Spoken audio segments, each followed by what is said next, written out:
ನಮಸ್ಕಾರ ಸ್ನೇಹಿತರೆ, ಹೊಂಗಿರಣ ರೂಟ್ಸಿಗೆ ಸ್ವಾಗತ. ಇವತ್ತಿನ ಈ ವಿಡಿಯೋದಲ್ಲಿ ರುಚಿಕರವಾದ ಪೌಷ್ಟಿಕಾಂಶಗಳಿಂದ ಸಮೃದ್ಧಿಯಾಗಿರುವಂತಹ ಹೆಲ್ದಿ ವೆಜಿಟೇಬಲ್ ದೋಸೆಯನ್ನು ಮಾಡುವ ವಿಧಾನವನ್ನು ನೋಡೋಣ.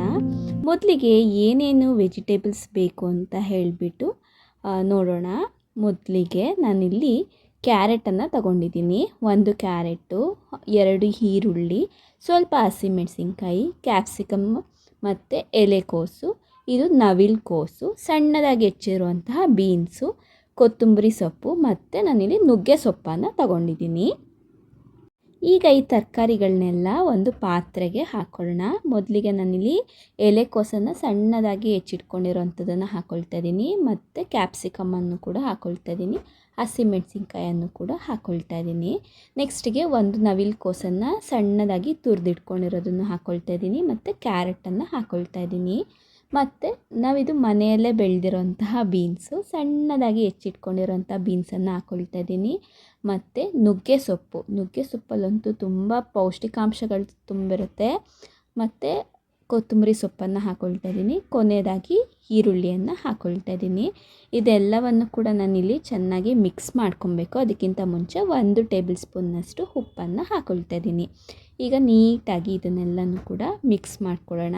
ಪ್ರತಿಯೊಂದು ತರಕಾರಿಯಲ್ಲೂ ನುಗ್ಗೆ ಸೊಪ್ಪು, ಕೊತ್ತಂಬರಿ ಸೊಪ್ಪು ಪ್ರತಿಯೊಂದರಲ್ಲೂ ಕೂಡ ವಿಶೇಷವಾದ ಶಕ್ತಿ ಇದೆ. ಏನಕ್ಕೆ ಅಂದರೆ ಪ್ರತಿಯೊಂದರಲ್ಲೂ ಕಬ್ಬಿಣದ ಅಂಶ ಅಂದರೆ iron, calcium, vitamin A, C, protein, fibre ಎಲ್ಲ ಇರೋದರಿಂದ ನಮ್ಮ ಆರೋಗ್ಯಕ್ಕೂ ತುಂಬಾ ಒಳ್ಳೆಯದು ಮತ್ತು ನಮ್ಮ ಜೀರ್ಣಕ್ರಿಯೆಗೂ ಕೂಡ ತುಂಬಾ ಒಳ್ಳೆಯದು. ಈಗ ನೋಡಿ, ಇದು ಎಲ್ಲ ರೆಡಿ ಆಗಿದೆ.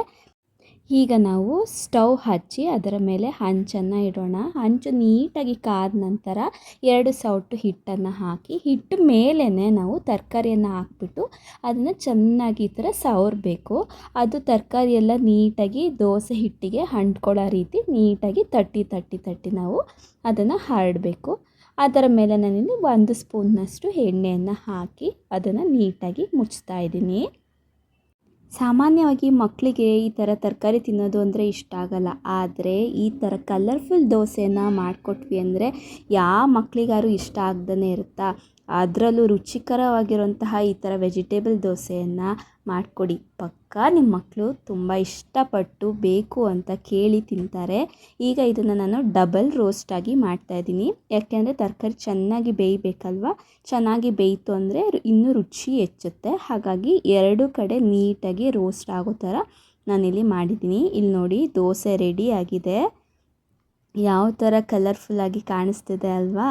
ಇದನ್ನು ನಾವು ಚಟ್ನಿ ಜೊತೆ ಯಾವುದಾರ ಆಯಿತು, ತೆಂಗಿನಕಾಯಿ ಚಟ್ನಿ ಆಯಿತು, ಕೆಂಪು ಚಟ್ನಿ ಆಯಿತು, ಅದರ ಜೊತೆಗೆ ಮಕ್ಕಳಿಗೆ ಹಾಕ್ಕೊಡಿ. ಖಂಡಿತವಾಗಿಯೂ ಮಕ್ಕಳಿಗೆ ಇಷ್ಟ ಆಗುತ್ತೆ. ನೋಡಿದ್ರಲ್ಲ ಸ್ನೇಹಿತರೆ, ಈ ಥರ ಪೌಷ್ಟಿಕಾಂಶಗಳಿಂದ ತುಂಬಿರುವಂತಹ ಹೆಲ್ತಿ ವೆಜಿಟೇಬಲ್ ದೋಸೆಯನ್ನು ಮಾಡೋದು ಹೇಗೆ ಅಂತ.